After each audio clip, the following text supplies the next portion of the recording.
I did a National Film and Media Archive in Melbourne in a CBD site just around the corner from where our office is. And the project was really based on a spatial analysis of 1960s Italian films.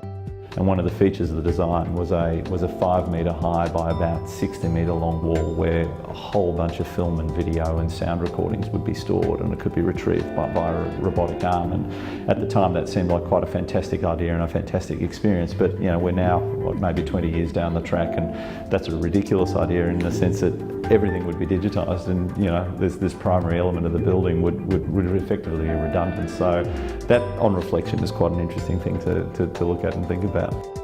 I got home one day and there was a letter in the mail from the Institute, and I opened it with absolutely zero expectation, and the first line said, "Congratulations, we've decided that you've won the Student Biennale." And I remember standing in my driveway absolutely gobsmacked. I could not believe that my project had won. The peer recognition and the Institute recognition was a really powerful and potent thing. I got interviewed by the ABC 7:30 report. They came into the office where I was working and did an interview much like this, and I remember feeling very, very awkward and very embarrassed while my work colleagues were wondering why the hell he's being interviewed.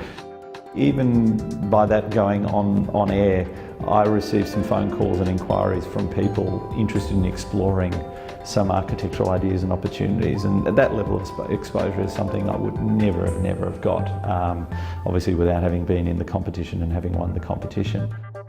And I remember being fascinated seeing the shortlisted entries in the year that I won, and just looking at the diversity of work that was coming out from different schools and different students around the country.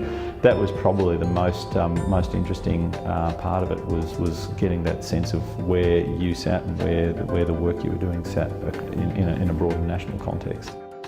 It's just a fantastic thing to have in your CV, and I think those tentative early first commissions, I think it probably helps people feel that little bit more confident in you and your abilities, having won a prize like this. There's no doubt about it.